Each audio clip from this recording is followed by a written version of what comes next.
In this Ashes of Creation video, I'm doing a time lapse using a 6% XP scroll and food so we have faster attack speed, and I'm trying to do as much justice as I can for mob grinding. This is going to show you about how much XP per hour you can make as an AoE melee class doing these grabber sentinels here.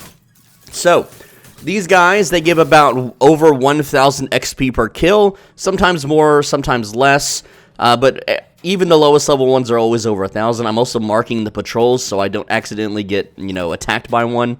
And I'm pulling as many of these as possible, so if you've never grinded on grabber sentinels before, these guys, they have a few abilities, and the reason why I'm grinding on them is as follows.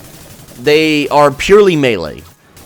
Except for they have like a little silence beam attack. They shoot this little blue beam at you. It'll silence your character for a few seconds, and after they do it enough times, you become immune to it for a small time. So if you're a spellcaster and you rely on long-channeled abilities, you can't really grind these.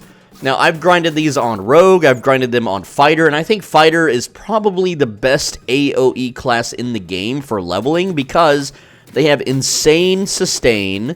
And if they're silenced, well, their auto attacks are still doing tons of damage. And maybe a summoner could also grind these, and I'll show you where the location is at the end of the video. But basically, I'm trying to grind these as fast and as efficiently as possible. And I do this for 20 minutes. We're going to take the amount of XP that I earned, we're going to multiply it by 3, and that is our XP per hour. I'm also trying to figure out how much glint we get, or silver per hour, or gold per hour that this method would make, and trying to determine, is this better than doing commissions? And I think that technically it is. It is a little bit more involved. When I play MMORPGs like this, I like to play them very casually, very lazily, where I have like anime or movies queued up on my second computer monitor, and I just watch movies while my hands kind of do the work, and I play the game with my peripheral vision, I guess.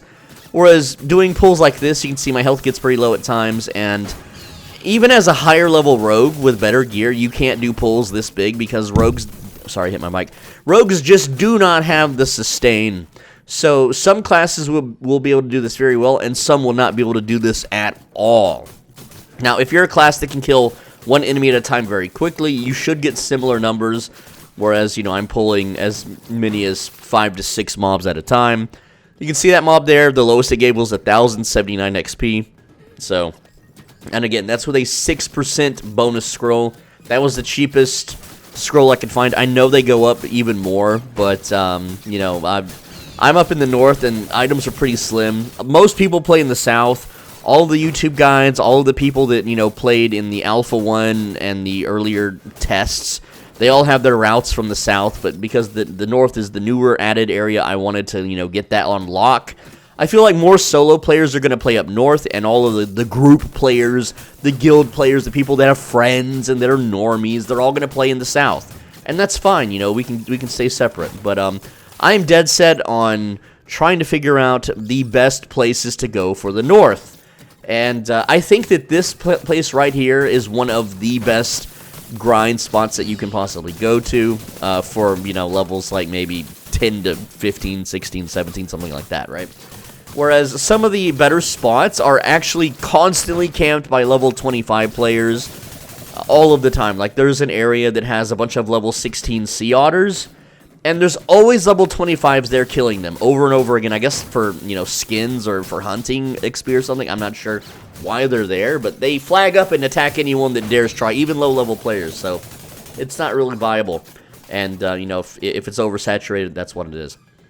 And, of course, if this video gets, too popular, then this area might also be oversaturated, but the cool thing about this area, it's not a small little beach area with sea otters. It's a ginormous zone that you could probably have 20 to 30 people grinding all around this area, and no one would be, interrupting or stealing mobs from each other. So I think this is a really good spot for solo players to be grinding. And yeah, if you have a group, hit my mic again. If you have it, because I'm doing hand gestures, I'm talking to the mic, right? Whatever. But if you have a group, this could also be a good group place. But I don't do groups. I don't have friends. I don't, I just don't bother. I'm trying to figure out, solo player, lifestyles and guides and whatnot. So that's what I'm doing right now in Ashes. I'm there for the solo, guildless, friendless player, right? Those of us that we don't want to commit to a group and sit there for 8 hours in a Discord, listen to some dude toke up on his bong and, rip his lungs out. Just don't want to do that. But yeah, here we are, we're killing the Sentinel Grabbers. Now, you'll see here that I think this pull I pulled too many. And even though I have very high sustain, I still need to chug a potion. I'm pretty sure this is the pull. That's why I have potions. That's why I'm using the food buff, so that I can, again, I don't have to, like, mount up and run away and reset or anything. I can just finish the mobs up. So, yeah, HP got real low there, down to, like, I don't know, 5%. But, hey, that potion saved us. And, no, I didn't craft it myself. I just went to the market and paid, like, 1 silver for it. So, again, I made, what, 10 silver in that single pull, so it more than paid for the freaking potion, okay? Don't be afraid of consumables, alright? I come from a sandbox MMO where you have to eat food and use potions in every and all situations. That's just how the game is designed, and, this game is no different, really. But, yeah, you can, I share the full numbers here. If you click the start of this video and click the end, you can see just how much experience I got at the bottom, too. If you're curious about, well, how much progress did you make in literally 20 minutes, okay? And yeah, you can level up, I think, in this game as a solo player. Once you know the routes and you know everything of what to do in your class rotations, then you can level up to about level 16 on your first day. If you know Life It and you're playing 8 to 12 hours or more, you can definitely hit level 16 on the first day. Now, 16 to 17 is going to take you 3 to 5 hours, depending on, again, luck and stuff.